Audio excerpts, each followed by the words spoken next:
welcome into Sportszone. I am your host, Alec Rapp. This past weekend, the NFL season officially came to a close, and we are now a very long 203 days away from kickoff to the 2022 NFL season. But this past weekend, the NFL had their awards show. They announced their 2022 Hall of Fame class, and of course, their many awards. And joining me now to discuss those awards is Mark Barrera and Drew Maurer. So how are we doing?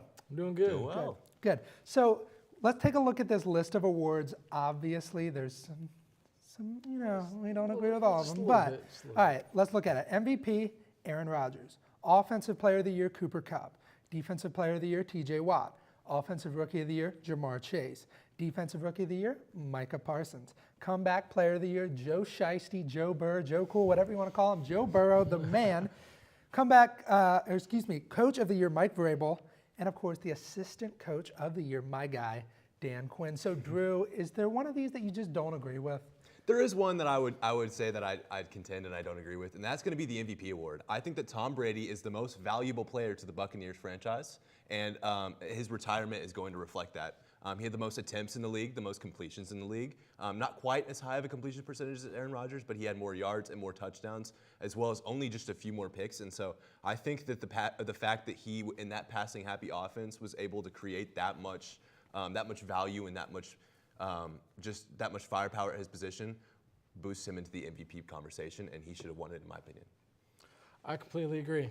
You nailed it right on the head. I don't believe Aaron Rodgers should have won it at all. And I also think you need to include these playoff games Absolutely. in this award ceremony, because Aaron Rodgers stunk up the joint at home, #1 seed against the 49ers, and you lost to a block punt. I'm sorry, you can't score a touchdown with Devonta Adams, Aaron Jones, and you still win MVP. You just can't. That's not something that an MVP does. That's not something Tom Brady does, and that's just not winning football.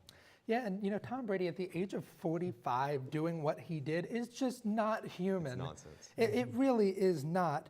Now, we have this debate every year. We have the MVP come up, and it's always a quarterback.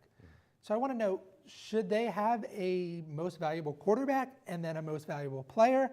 Or is this one of those things where it's like, no, just keep it the way it is? Drew, I'll start with you. Sure. I think that it should stay the way it is, because you look at MVP as it is, the most valuable player. And the most valuable player is usually a quarterback. That's just how it is. Quarterbacks are very valuable to their team. That's reflected in their salary. That's reflected in the stats they bring. And so I think that most valuable player should stay as it is. And some skill players should get votes. Cooper Kupp obviously got votes and should have gotten votes for the MVP this year. But the fact that quarterbacks win it every year isn't just because it's only given to quarterbacks. It's because those players are most valuable to their teams and most valuable at their position. Quarterback is the most important position on the NFL football field. But if you're really going to put in, I do believe you have to give more consideration to these skill players. Cooper Kupp had the greatest season, or one of the greatest seasons as a receiver. He won the Triple Crown. He had most touchdowns, most receptions, most reception yards. If he goes out instead of Odell in that Super Bowl, who knows if the Rams win that Super Bowl? Cooper Kupp was so valuable to that Rams offense, so I don't see why he couldn't have won MVP. Yeah, so I want to touch on something you talked about earlier. You brought up that the postseason should be included in these NFL awards. So my question is, do you do it after the Super Bowl? Do you do it the way they have it now? Or do you do after Week 18, you have your regular season awards and then some sort of postseason? What do you think, Mark? I think if you're going to switch it, I would say switch it after the Super Bowl, because that is the conclusion of the season. That is when awards should be given out, when everything is finished. So if anything, I would say do it after the Super Bowl. And I would absolutely agree, because you look at guys like Joe Burrow, who should have gotten consideration for MVP if that was after the Super Bowl. And even during the regular season, he should have gotten some consideration and some votes. But putting it after the Super Bowl, I think absolutely Joe Burrow would have won it because of what he was able to do with the Bengals and what he was able to do in the postseason. And I think that definitely putting it after the Super Bowl, taking into consideration postseasons, Aaron Rodgers may not have won it, like you said earlier. And different things would be accounted differently. Things would change. It would make things more exciting and more interesting. So I think that definitely that would be something that the NFL should look into. So you guys both disagree with the MVP pick. And looking outside of that, Drew, was there somebody that didn't win an award that should have? Yeah, I think that the Coach of the Year award was a little bit Mike Vrabel, he definitely deserved it. Derrick Henry wasn't in for not the entirety of the season, but a good part of the season, and they were still winning games with Ryan Tannehill, who proved to, not be the greatest of clutch quarterbacks in that playoff loss to the Bengals. But you look at Zach Taylor and what he was able to do with the Bengals, and it's just miraculous that he took a team who was projected to win 3 or 4 games this season and took him to the Super Bowl. I mean, that's just applaudable. You put some of it on Joe Burrow, you put some of it on Jamar Chase, you put some of it on that, let's be honest, overachieving defense. But Zach Taylor he should have at least gotten some consideration for Coach of the Year, and that extension that he signed the other day definitely proves that fact. It certainly does. And the biggest event in American football took place this past weekend, but right now, the biggest event in football or soccer, the Champions League, is going on, so make sure to stay tuned because that's coming up next. To a child battling a critical illness, a wish can feel like a dream. But with your help, it isn't out of reach. Wishes are an important part of medical treatment. A chance for kids to see themselves stronger, braver,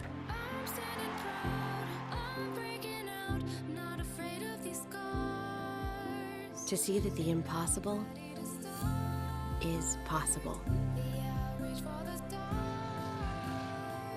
Wishes can give kids the strength to fight, to get better,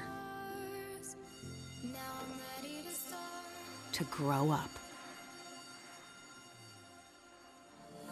Where there's a wish, there's a way. Listen, I realize that I'm not perfect, but it all really started to change because you judge me for having a problem. No one is going to know that I need help. I need help. I know that no one is going to judge me for having a problem. I realize that I'm not perfect, but it all really started to change because you listen.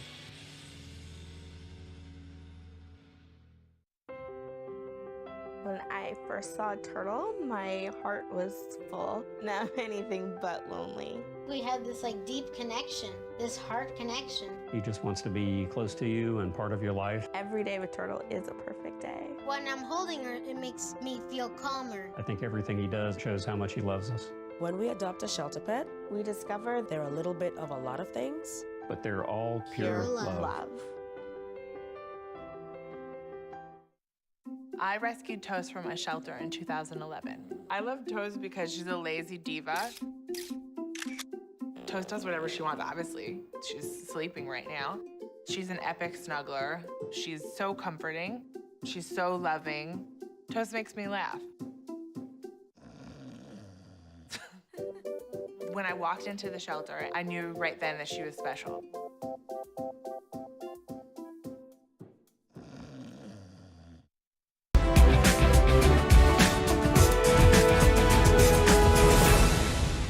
One of the most prestigious soccer tournaments in the world is taking place right now, and that tournament is the Champions League. The Champions League consists of 32 of some of the top-tier teams in Europe from La Liga, Bundesliga, the Premier League, and many other different leagues. And joining me now to discuss the Champions League is Mark Barrera and Sebastian Nava. How are we doing? I'm doing good. Thank you. Good. So, guys, we had the first leg of the Champions League take place.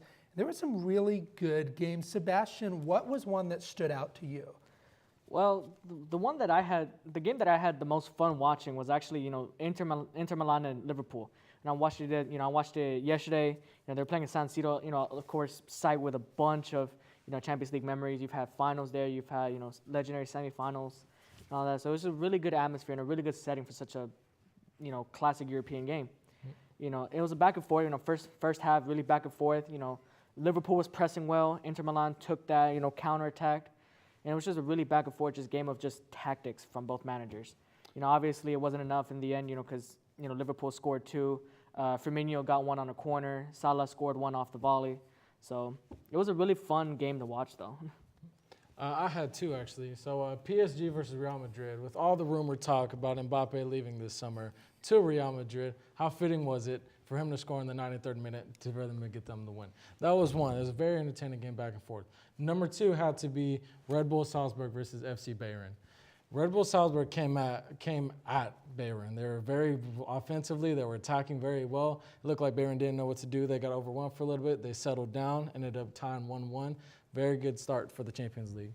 It definitely was for me. I like a high-scoring game, so it was Man City and Sporting. I like to see some goals, but that's just me. Now, let's look ahead to next week. We've got a lot of really good matchups. Once again, Villarreal and Juventus, Atletico and Man United, Benfica and Ajax, and Chelsea and Lille. Is there one that really stands out to you, Mark? I think one that stands out to me has to be Atletico and Man U. You know, Man U has also been struggling. They're a little older team. They got Cristiano Ronaldo. He's getting back in age. He hasn't scored a goal in six games. Got Paul Pogba talking about retiring. I think if it were a year for Man U, it has to be this year. And Atletico is a team that is very athletic and that they'll push them if they have to. See, and I was going to say the same thing, but, you know, obviously when you look at, you know, Champions League history, this is exactly the type of game that's made for Cristiano Ronaldo, you know, because obviously, you know, leading Champions League goal scorer, has extensive history against, you know, Atletico Madrid. You know, even in his time in Real, you know, scored hat tricks, scored, you know, in the semifinals, you know, scored the winning penalty against them in the final. So it's just pretty much, you know, a reminiscent of Atletico Madrid's bad history against Ronaldo. So that's what Man U is going to have to look forward to, you know, when they play this game. Yeah, there's a lot, as we said earlier, there's a lot of really, really talented teams in this Champions League. And is there one, Sebastian, that sticks out above the rest that's going to win it all? The easy answer is Manchester City. You know, they have, you know, depth. You know, they can have a Champions League winning team on their bench. You know, you have Riyad Mahrez out there. You have, you know, Gabriel Jesus.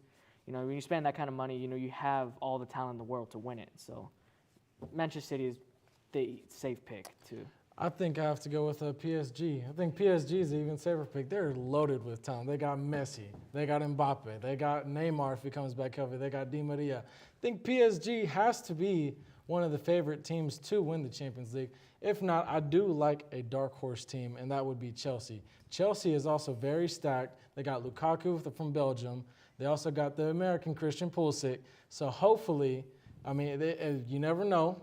Very, very well could run the table. Yeah, is there one player that you think, Mark, has a chance that we're maybe not talking about the team right now, but that he can propel his team further into this tournament? Is there a guy that really stands out to you? I think Mohamed Salah from Liverpool. I know Sebastian touched on Liverpool earlier. Mohamed Salah is a very good offensive player. I think he can get whatever he wants to get. And if they were to get anything in this Champions League, it would be because of him. Certainly. Well, we have a long way to go to the Champions League final, 100 days to be exact.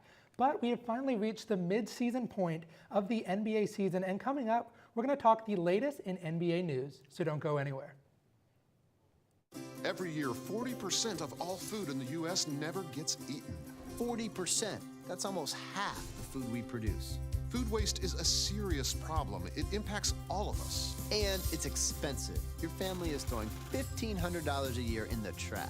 We're working hard to put food waste on the chopping block. And you can do the same at home. Learn how to cook it, store it, and share it. Just don't waste it. Go to SaveTheFood.com. What does it look like when a life is truly changed? I feel a sense of accomplishment because I built a house. This house has brought us financial independence.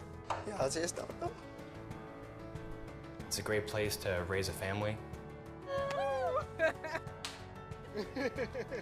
Strength, fuerza. When I look back where we've come from to where we are today, it makes my heart very happy. Potential. Potencia. For me, this house means all of us together. Sorry. Together. Security. Security. Every family dreams to have their own house. This house changed our lives. Habitat for Humanity is at work in your community and around the world. Through shelter, we empower.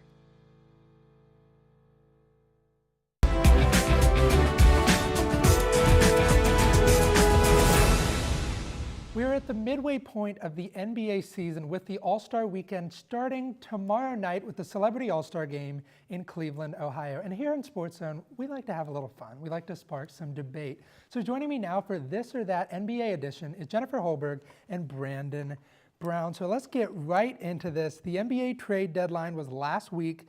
Big moves all around, including one by our hometown Dallas Mavericks. A lot of people didn't like that, but that's not the one I want to talk about. The big one was the Nets and the 76ers. So the Nets, they sent James Harden and Paul Millsap to Philadelphia for Ben Simmons, Seth Curry, Andre Drummond, and a 2022 and 2027 first-round pick. Brandon, who won the trade? Nets by a landslide. I can't believe the 76ers were willing to give up this much for Harden, a player who has not really been the most cooperative of teammates in the past. And they give up Seth Curry, Andre Drummond, two very underrated support pieces to a Brooklyn team that could really use some support. Now they're more complete, plus draft capital and Ben Simmons. Like, that's just so lopsided. I can't even really believe it. First of all, let's just throw out there that Paul Millsap is not in this trade. It is all for James Harden. Paul Millsap is not a part of this trade. Also, the Nets, what's the Nets' biggest weakness right now? Defense. What is Ben Simmons absolutely fantastic at? Defense. I mean, Nets win by a landslide. Like, Daryl Morey is probably like looking at his job right now and been like, wow, I'm going to get resigned from here like I did in Houston, so. Yeah, well, you know, incompetence does run in Philadelphia. Howie Roseman of the Eagles. It's something that just goes around in Philadelphia. Staying on the topic of Philadelphia, let's talk the 76ers. Their big man, Joel Embiid, he's the bright spot on the team now because they just sent everything away. So who's the better big man, Joel Embiid or Nikola Jokic? Jennifer, who do you think it is? I mean, it's Embiid. Like, to me, he truly is the better, more versatile big man. But like, I'll always take Jokic over him. Like, I can't explain why I think Jokic is just that key, and I think he's just more valuable to his team than Embiid is. But Embiid is the more versatile, all-around better player.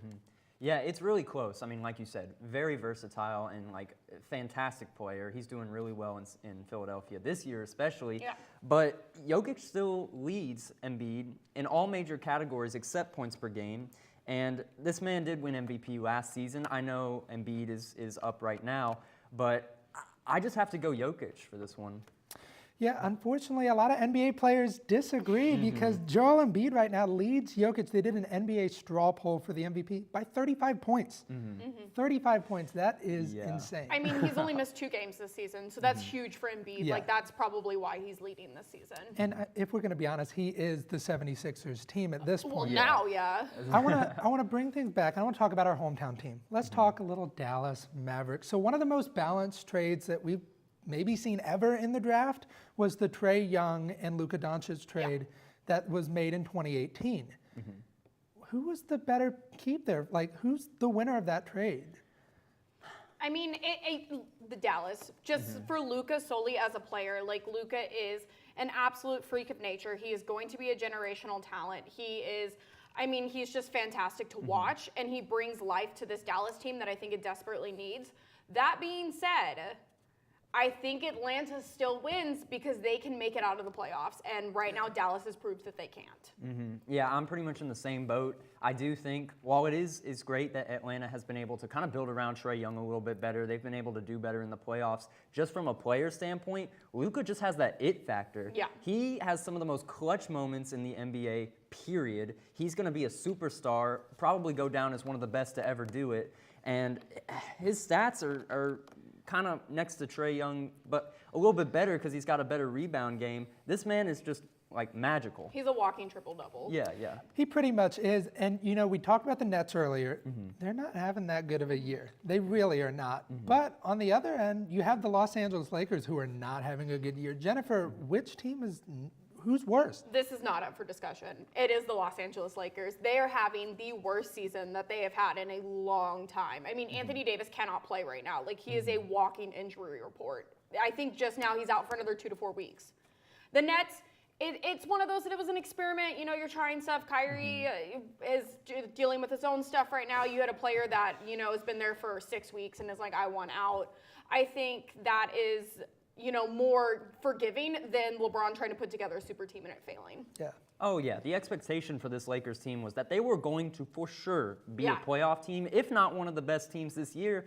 They're borderline a playoff team right now. And they're not, yeah. No, and none of the players are really working that well together. There's reports that Russell Westbrook already wants out again. right. Like this No is shock just there. Yeah, exactly. Major disappointment for the Lakers this season. Certainly. Well, the second half of the NBA season begins next Thursday, but the Dallas Mavericks are back in action next Friday in Salt Lake City against the Utah Jazz. And if you're looking for a little bit of basketball to watch tonight, why don't you head here to Denton to the Super Pit, because the Mean Green are playing the Florida Atlantic Owls in a huge game for the women's basketball team. Coming up, more on that. In America, the zip code you're born in can determine your future. The Y helps fill the opportunity gap with education programs for all. For a better us, support your local Y today.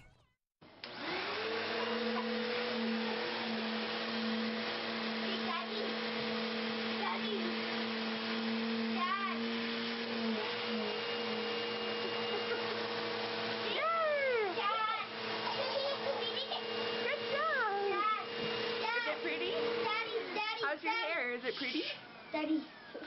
It's pretty. Maybe honestly.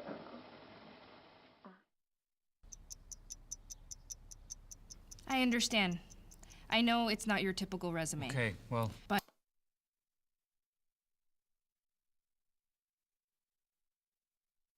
candidate. But I've been working double shifts just to pay for books. I've been raising my 2 little brothers. I'm determined, driven, motivated. Isn't that what you're looking for?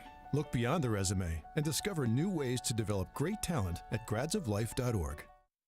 1 in 3 adults has pre-diabetes. That means it could be you, your dog walker, On your left. your cat jogger. With early diagnosis, prediabetes can be reversed. Take the risk test at doihaveprediabetes.org.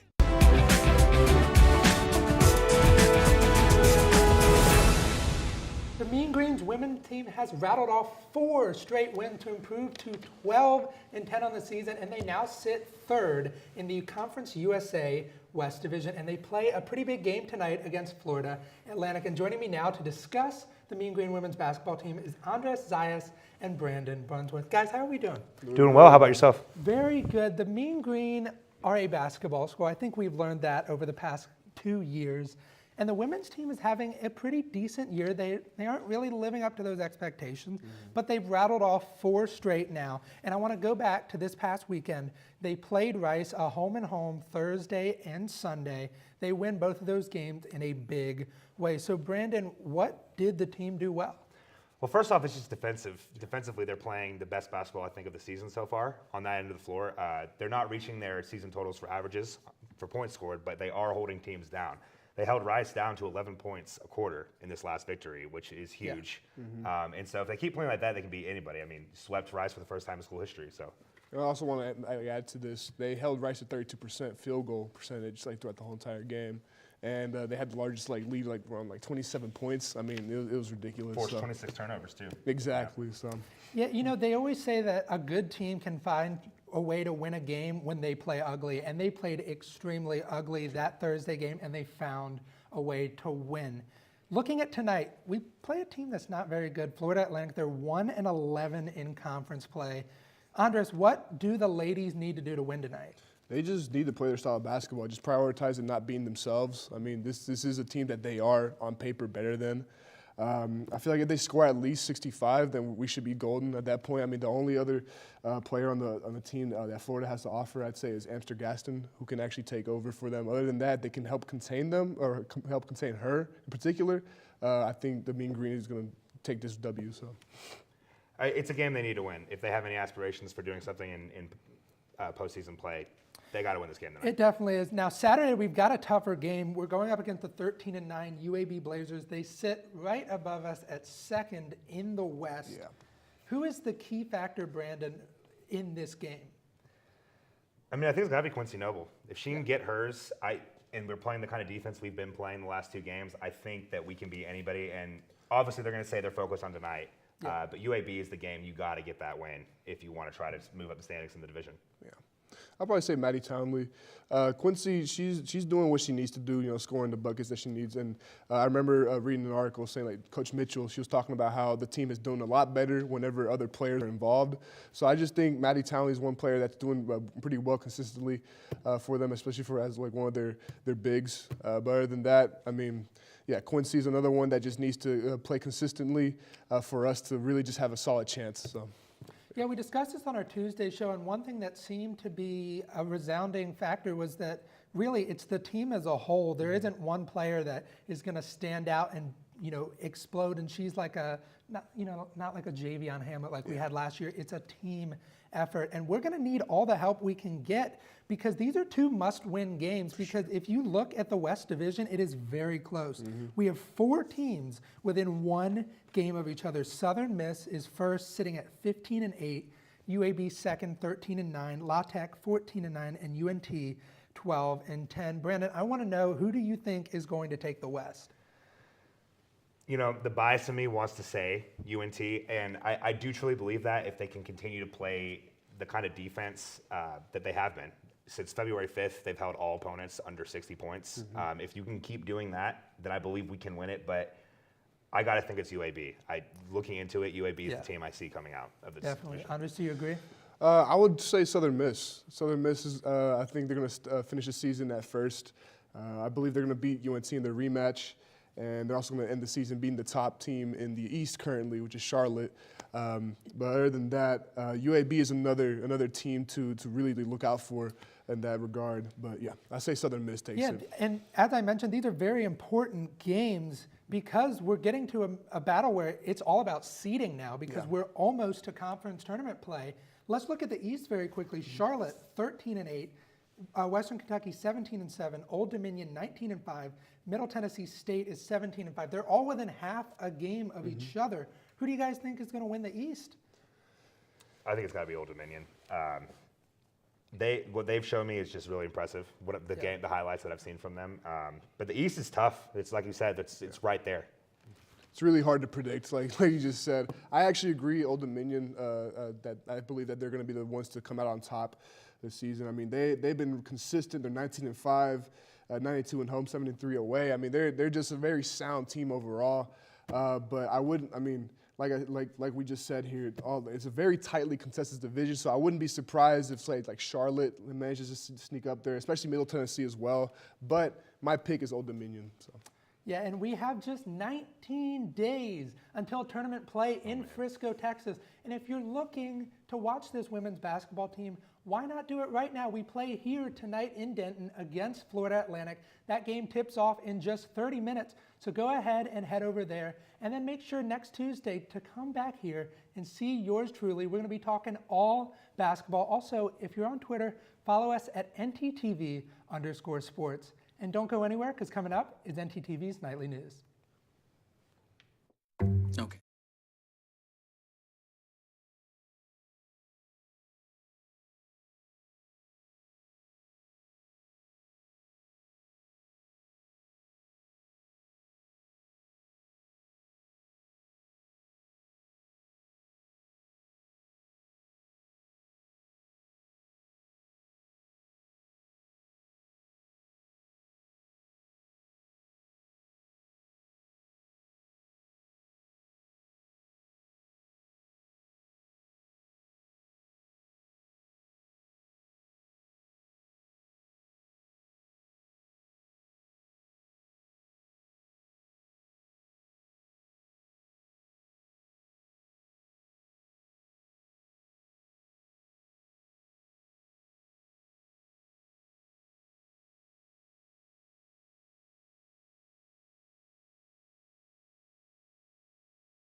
News.